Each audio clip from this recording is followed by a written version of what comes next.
সিন্ডিকেটের কারসাজিতে প্লেনের টিকিট না পাওয়ার অভিযোগে রাজধানীর কারওয়ান বাজারে বিক্ষোভ করছে মালয়েশিয়াগামী প্রবাসী শ্রমিকরা। সকাল 9:30 থেকে সেখানে অবস্থান নিয়ে বিক্ষোভ করছে তারা। বিক্ষোভরত কর্মীরা জানান, কলিং ভিসা পেয়েও সিন্ডিকেটের কারণে সময় মতো টিকিট পাওয়া যায়নি। এ নিয়ে মন্ত্রণালয় সহ ঊর্ধ্বতন কর্মকর্তাদের সাথে একাধিকবার কথা বলেও মেলেনি সমাধান। পরে কর্মীরা সিন্ডিকেটের দৌরাত্ম্য বন্ধ এবং ন্যায্য কর্মপরিবেশ নিশ্চিতেরও দাবি জানান। দাবি মেনে না নেওয়া পর্যন্ত কর্মসূচি চলবে বলেও ঘোষণা দেন তারা। এদিকে অপ্রীতিকর পরিস্থিতি এড়াতে বাড়তি পুলিশ সদস্য মোতায়েন রয়েছে।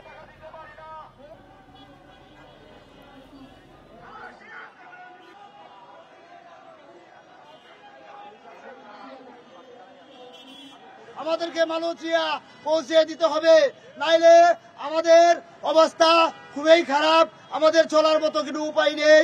আমাদের দাবি সবার একটাই দাবি, মালয়েশিয়া যেতে চাই, রাজপথ ছাড়তেছি না। আগামী মাস অর্থাৎ ফেব্রুয়ারি মাসের 20 তারিখ এর মধ্যে আটকে পড়া সকল কর্মীদের নিয়ে যেতে হবে। শ্রমিকদের অবস্থান কর্মসূচি নিয়ে আরো জানাতে কারওয়ান বাজার থেকে আমাদের সাথে যোগ দিচ্ছেন সহকর্মী মোহাম্মদ ওমর ফারুক। ওমর ফারুক, আপনি জানাবেন যে শ্রমিকদের মূল দাবিগুলো আসলে কি কি এবং প্রশাসনের কেউ সেখানে আছেন কিনা?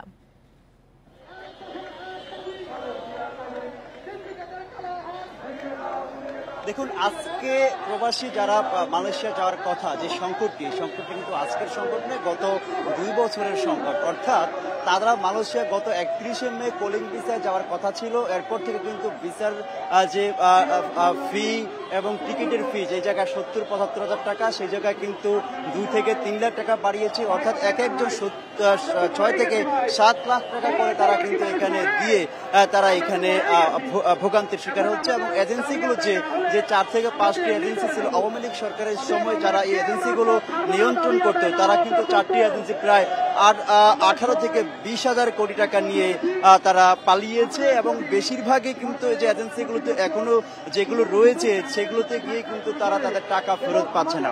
31শে মে যে ঘটনাটি বলছিলাম 2024 সালে যাওয়ার কথা ছিল, এরপর থেকে কিন্তু তারা বিভিন্ন সময় আন্দোলন করেছে এবং বিভিন্ন মন্ত্রণালয়ে গিয়েছে, তারা কিন্তু কোনো জায়গা থেকে কোনো সাড়া পায়নি।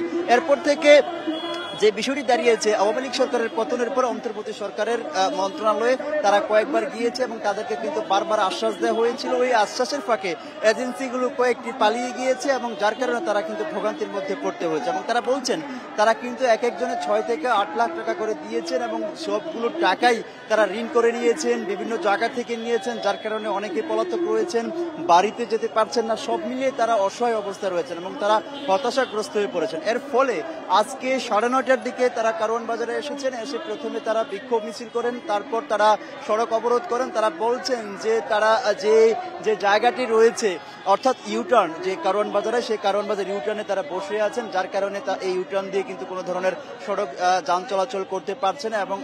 এবং আমরা আইন শৃঙ্খলা বাহিনীর সঙ্গেও কথা বলেছি, তারা যে বিষয়টি জানিয়েছেন আমাদেরকে, তারা বারবার বলার পরেও তারা কিন্তু কোনো ধরনের সমাধান পাচ্ছে না। আপনাদের যদি আরেকটি বিষয় দেখাই, যে এখানে কিন্তু কাফনের কাপড় পরে তারা কিন্তু এখানে মাঝ সড়কে তারা শুয়ে পড়েছে এবং তাদের দাবি, যতক্ষণ না পর্যন্ত সরকারের কোনো প্রতিনিধি সেখানে না আসবেন ততক্ষণ পর্যন্ত কিন্তু তারা সেখানে শুয়ে থাকবেন, যেখানে আন্দোলন করবেন, তারা সে আন্দোলন অব্যাহত রাখবেন বলে জানিয়েছেন। তবে এখন পর্যন্ত সরকারের পক্ষ থেকে কোনো ধরনের সাড়া আসলে পাওয়া যায়নি। তবে আইন শৃঙ্খলা বাহিনী বলছেন যে তাদেরকে বারবার এখান থেকে সরে যাওয়ার জন্য বলা হয়েছে, তারা কিন্তু সেখান থেকে সরে যাচ্ছে না। তারা বলছেন যতক্ষণ না পর্যন্ত আসিফ নজরুল অর্থাৎ প্রবাসী কল্যাণ উপদেষ্টার পক্ষ থেকে কোনো ধরনের আশা না দিবেন, তাদের কাছে না আসবেন, ততক্ষণ পর্যন্ত তারা সড়ক থেকে সরে যাবেন না। এই ছিল।